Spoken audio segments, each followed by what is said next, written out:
And so we're back. There was a lot of things I should have done today, and unfortunately I didn't do them, so we're gonna see where this video takes us. I'm talking about real life stuff, but hey, at the same time, as we move on to a new custom character, although we are testing out another mystery, those things should be addressed. We're still gonna pick World of Horror backstory for safety reasons, and then for funsies, we're gonna go Goizo, because why not?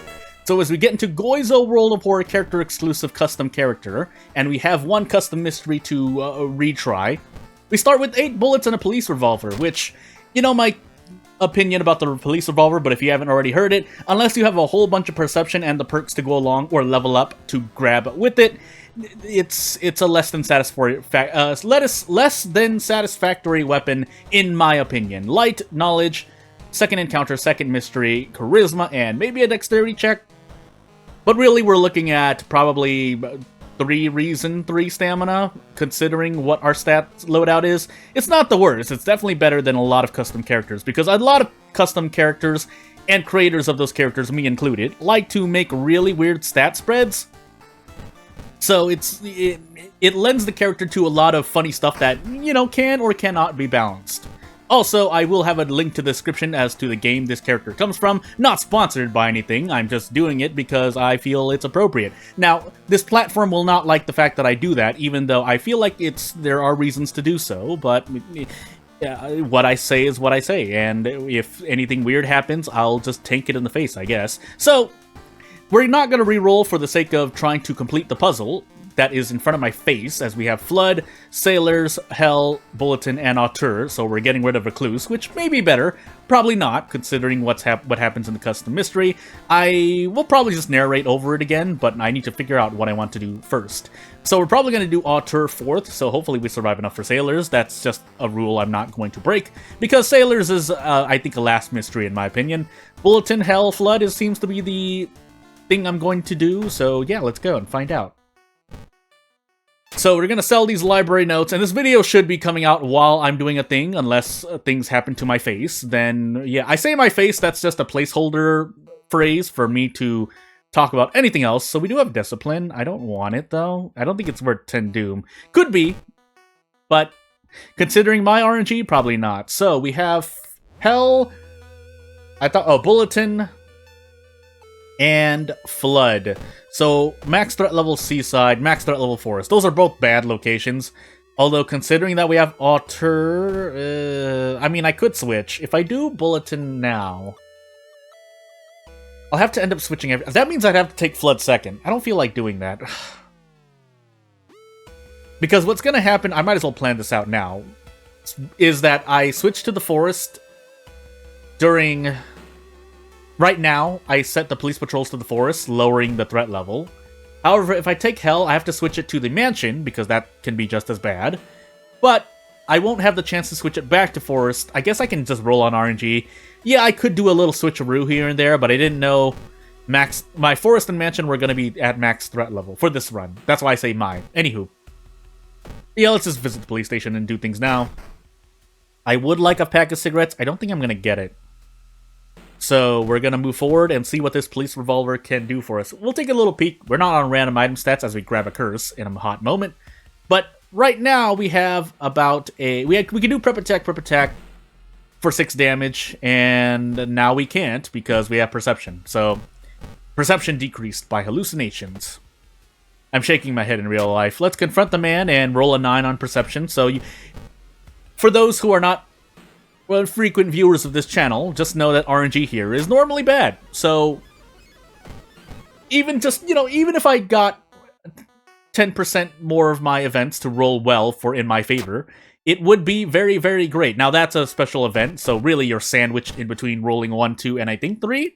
Or is it just 1, 2? I can't remember. It doesn't matter because I'm so unlucky, it feels like it doesn't matter. But normally, in events, we're not going to roll well on this channel, so just expect that as we move forward. Otherwise, we get very, very good luck a few times. So if you're comfortable with that kind of RNG in real life, then I salute you. Me, on the other hand, I mean, if the overall quality of my life is still great as I roll a 12 plus 1 modifier, then sure. But at the same time, my own skill level does have to take does have to be a thing. We don't need this gun, so we can just take the experience.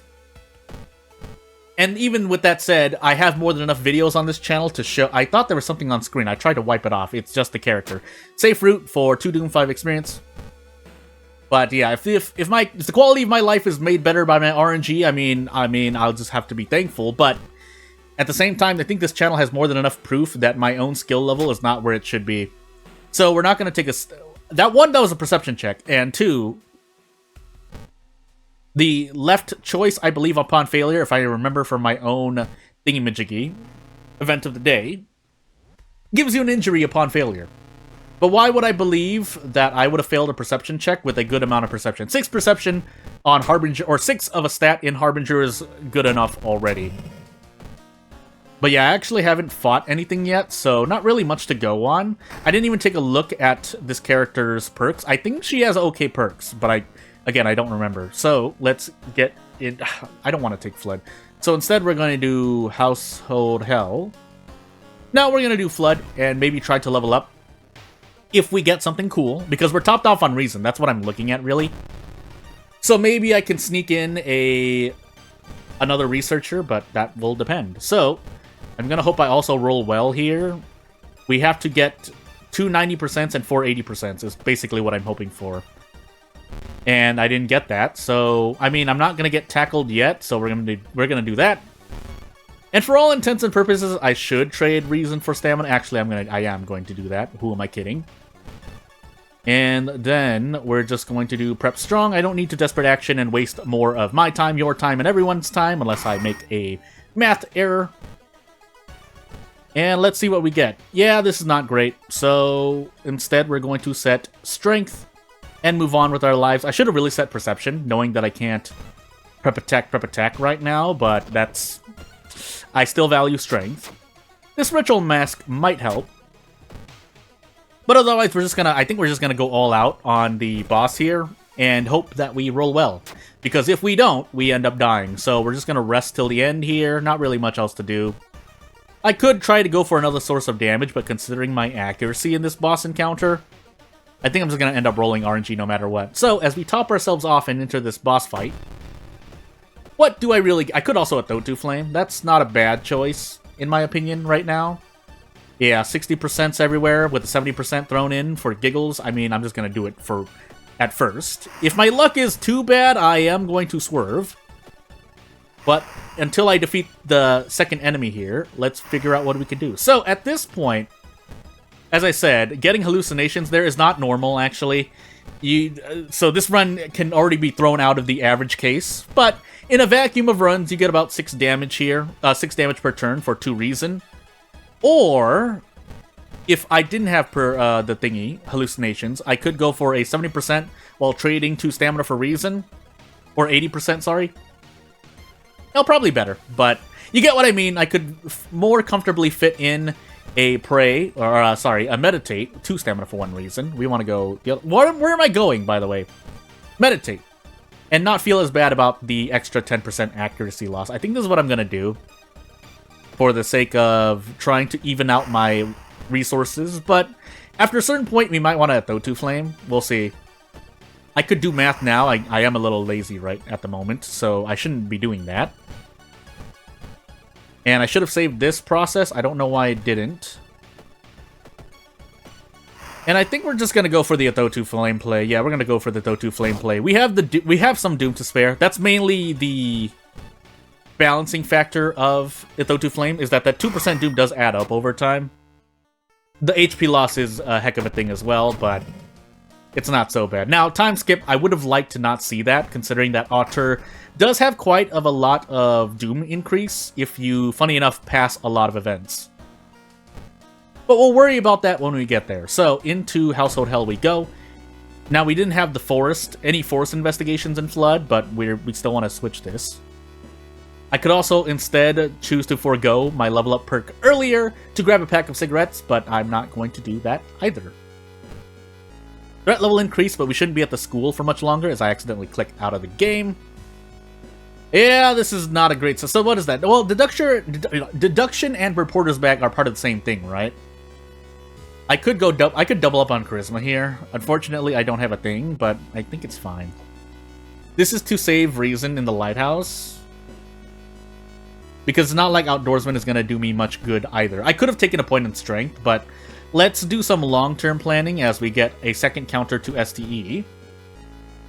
And we hope for the best. Thank goodness I don't have torture in my mystery, because that is a lot of apartment events that I could accidentally roll 3. I think there's up to 3 unavoidable STEs if you're unlucky, right? So, anywho. Please tell me I set the police station to... Oh, I did. Okay, I did. I remember doing so. But, you know... Why would I ever roll well? Hopefully we survive enough to do AUTEUR, otherwise this is going to be a 3-part series. But anywho. So what can we actually do here this time? Not much still.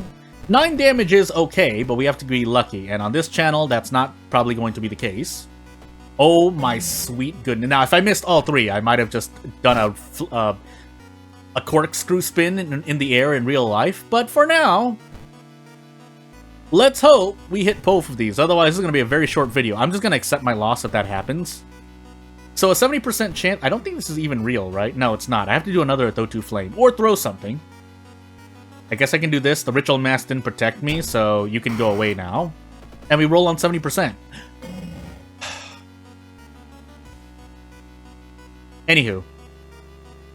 I don't get a prep attack, right? I do get a guaranteed double attack, so I might as well just do that. And away we go. We're stuck in this mansion, by the way, so if I died a reason, I died a reason. My mind was telling me to use the AUTEUR flame. Thankfully, Yasugi-san is a bro in this mansion, but...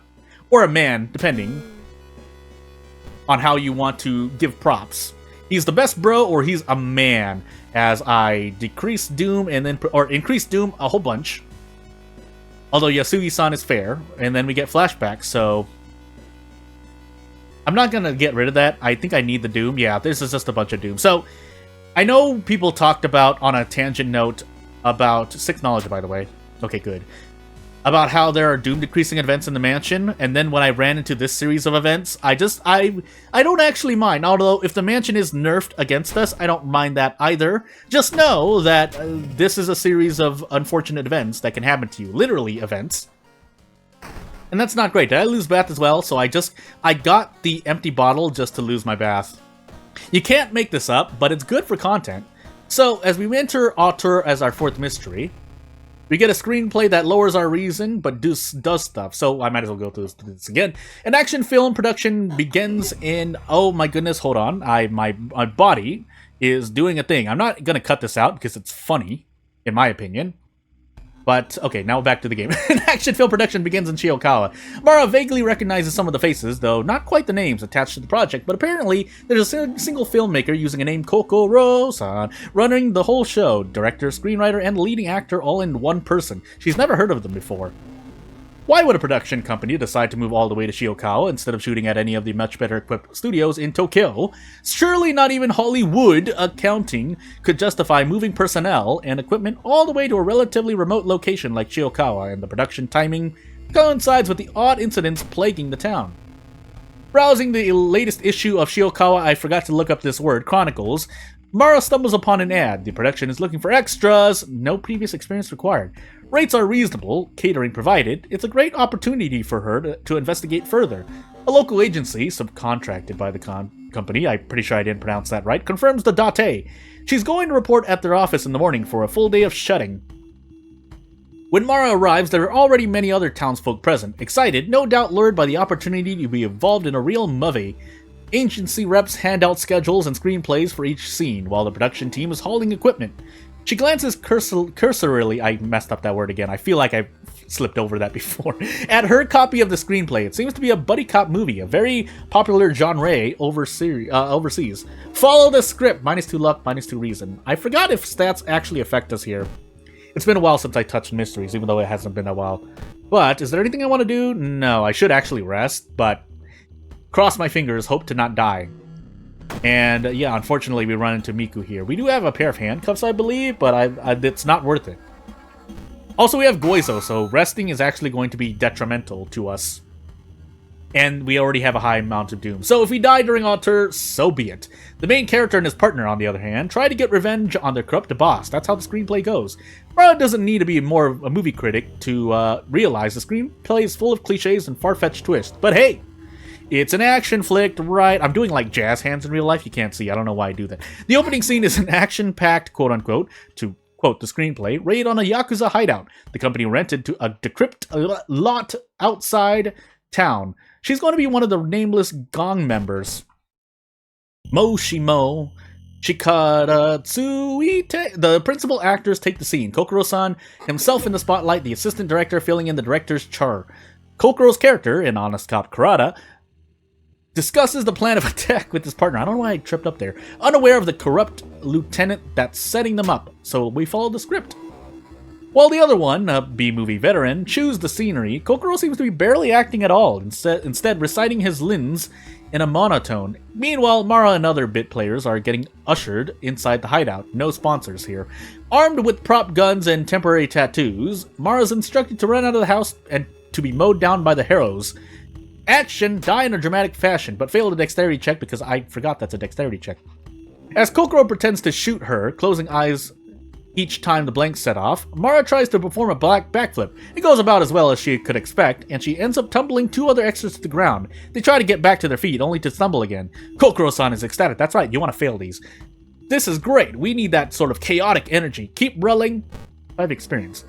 As all of the thugs get taken care of, camera switches to Karada's partner, rolling on the ground, clutching at his gut. I got shot! Okay, cut. Good work, everyone, I guess? Next we're going... No, I really got shoot. Third roll. First scene. The actor follows up with a few select words that couldn't make it to the script without pushing the movie's rating. The camera operator runs to his help, while the assistant director, Pale, screams at someone to call an ambulance. Kokoro-san seems overwhelmed, but first, Mara-san levels up. Discipline, please. I guess we're going to do that. We're going to take strength. I should take reason. No, I'm going to take reason. Who am I kidding? Check on the wounded actor. And fail a 12 roll on knowledge. Obligatory clap. Sorry if that's a little loud. Taking a closer look at the wound, it's hard to say how serious it is through the sheer volume of blood pouring out. As the metallic smell fills Mara's nostrils, she feels bile jumping up her throat. Nausea hits like a truck as we lose a stamina. Point. With the wounded taken away to the hospital for observation, most of the production crew seems to be in low spirits. Some voice their disappointment about the quality of the movie so far, though obviously not to Kokoro-san's face. According to the plan, the next few scenes are interior shots, so as I improvise and fail to do so, it's time to go back to town. Downtown. In this building for a moment. Hey, old friend, let's just chat. To heal reason and fail. Back in the rented studio, Kokoro-san hands out updated copies of the script, fresh out of the printer, to accommodate his co-lead's injury. And into this alleyway we go. Nondescript intermission. There's still some time left before the crew sets up the scenography and lights. Did I pronounce that right? Looks like a good moment to proceed with the investigation. Things clearly don't add up about the production, and the injury on the very first day of shooting is a bad omen. Chais! Investigate the prop room. Mara decides to look deeper into the cause of the misfire when she enters the prop room. Turns out the police are already there conducting the investigation. A rather small office was repurposed as a prop room for the sake of the production. A detective and a uniformed police officer are inspecting the goons. Another policeman takes a statement from a very miserable-looking crew member. Well, let's look at these other props then, because we have 8 charisma. Never mind, I'm talking with a detective. Never mind, there's no roll here. We suspected it wasn't cleaned properly and there was some residue left in the barrel. The force of the blank's ignition pushed it out like a projectile and a wrecking ball. Guns are pretty dangerous, you know. Detective Yoneda says while scratching the back of his ear with the muzzle of his service-issued N60 in one hand and a discarded cigarette case bowl in the other. +1 reason, +5 experience. Breaks over and the set is ready. The wounded actor arrives back from the hospital, apparently released with only stitches, though he won't be doing any stunts soon, or doing stunts anytime be soon. Just in time for the next scene. S-C-E-N-E. Yes, I'm doing it on purpose, but sometimes I am just flubbing. Per the screenplay in a separate take, the corrupt lieutenant is revealed to moonlight as a Yakuza underboss. Meanwhile, after losing their badges, 2 Ex-cops drown their sorrows in a dive bar. Consoled by Kurata's new love interest, who reminds him of his dead twin sister, Kurata's partner, a method actor, gets sloshed immediately. Kokoro-san recites his lines, consisting mostly of contrived metaphors, with a delivery that would make a lumberjack salivate. Salivate? For forcing other actors to overcompensate with performances belonging on a large sandwich. I don't know what that means. Meanwhile, perplexed, that's just me, Mara double-checks her copy of the script. Her name is penciled in as backup dancer number 3? Question mark? A group of patrons, my pronunciation, comes up to the group and asks Kurata to sing. After a short exchange of, encouragements that are not quite all there, and refusals, he shimmies his jimmies up the stage, picks up a mic, and bursts into an enka song with sandwich in hand. Mara and backup dancers 1, 2, and 4 sway behind him awkwardly. And dance! And unfortunately we succeed. With the script offering no insight on the matter, Mara considers what kind of dance moves she could perform to accompany an enka song. She decides to go with the minimalist approach, emphasizing harmony between the melody and lyrics with breakdance. Cut! Kokoro-san steps away from the mic. We need more energy. The audience will fall asleep. Let's do another take. +3 doom. After several verses displaying Kokoro-san's vocal abilities, the song gets interrupted by the arrival of the villain's underlings. They proceed to harass Kurata's girlfriend, drawing his ire and internal fire. Mara mixes with other extras to create a background crowd for a lively bar fight.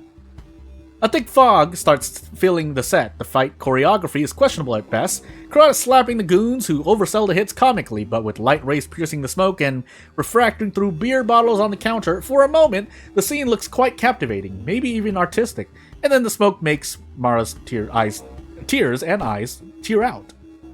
Tear up. And out. Cut! We can't see anything. Turn the fog machine down a bit, the assistant director calls out. Fog machine? We don't have a fog machine, Mara hears, and then after a brief moment, fire! Everything breaks loose. Push our way with the power of 5 strength. At least it's only fractured ribs. Yeah, that sounds weird, but hey, panicked actors and crew try to make their way out through the thick smoke. In the commotion, Mara gets pushed to the ground, passing out. When she comes to, she's outside, apparently pulled out by the firemen with 2 stamina less and fractured ribs that lower max stamina. Or, never mind, lower dexterity even more. So we're going to use the bandage in case hallucinations happen. Or not hallucinations, flashbacks. But thankfully there are no fatalities, though there are multiple injuries caused by the chaotic evacuation. It seems that the fire was caused by improper wiring. Almost said impromptu. At the hospital, the fire brigade chief tears Kokoro-san a new one, while the fire force keeps shifting the flame onto each other. The studio was spared the worst. I'm looking at a dog to the side of my view, and most of the equipment is salvageable, but the set is unusable for now, so let's just follow this dog over to the hospital. Yeah, I see you. And let's just set the trash can on fire, because we shouldn't be in here any longer. Without the set, though, as the hospital also burns in the distance, the shooting plan gets amended again, in-game. In the next scene, Kurata's love interest reveals she used to be part of a demonic cult. This revelation is followed by a flashback sequence to the cult's ritual. Mara can only scratch her head at the plot development. But hey, we'll figure it out. For the first time since she's seen him, Kokoro-san seems genuinely excited. This is a pivotal moment for Kurata. It really sets him on the road to revenge. It has to be perfect, or the rest of the picture will fall flat, and the audience won't buy it. Now put on your costumes. We don't have any facilities where we're going next. Mara dons a ritual robe, still smelling of ash and smoke from the fire, from earlier. Its carefully embroidered adornments and silky fabric stand in contrast to other cheap props and must have eaten quite a bit of the budget. Next to her, others fidget nervously with their sets of cultist casual quote-unquote. It seems every single extra was called in. Kokoro-san is firing on all cylinders. And I need to wipe something away. Kokoro instructs the crew as they transfer studio equipment and props to the already crowded minivans. Mara ends up squeezed in her seat between other bit actors, sweating in heavy robes before the van finally departs into this max threat level forest that I need to switch the police station to, question mark? I know it's forced mystery events, so doom isn't really going to increase, but hey. We're gonna do so anyway, just in case. Hey, look at this clearing, though. Location scouting. The production company scouted an old ruined temple in the middle of the forest. The dirt road that Mara took doesn't quite reach it, but as everyone hops over the hole, they'll have to make the last part on foot. Actors, now a procession of hooded figures, are already annoyed, but the crew hauling the heavy equipment is on the verge of mutiny. Still, Kokoro-san pushes forward. Everyone follows Kokoro-san and eventually makes it to the temple, though it takes much longer because there's no map or compass in hand. Also, Mara's pretty sure that they've passed the same tree at least twice, as doom increases by 3. It's already dark when Mara arrives at the small abandoned temple with the others. Kokoro-san supervises the crew closely, wasting no time as they set up the scene. She's going to play one of the cult members participating in a sacrifice ritual. She takes her designated spot close to the altar, holding a lit candlestick in her clasped hands. I'm out. The camera rolls. Kokoro-san in the director's seat for the first time today. His character not a part of the scene. He could always add some voiceover in post. Action +2 immersion. The main villain, now in the garb of a cult leader but still wearing the signature sunglasses, stands behind the altar, rethinking his career choices. Mara looks at the script, not recognizing the foreign phrases covering the page. Were they added in one of the numerous updates?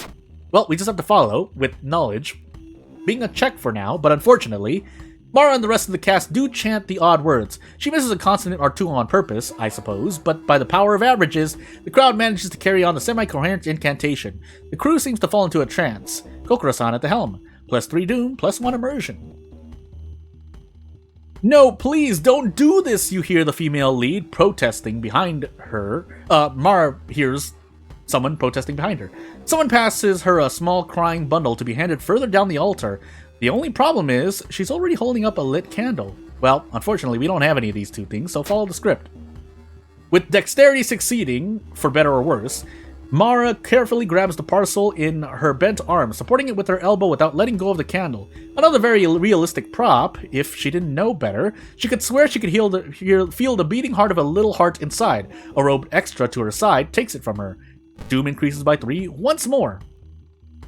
The parcel ends up on the altar. The villain's actor struggles in the dim light to read a script page pinned inside an open grimoire.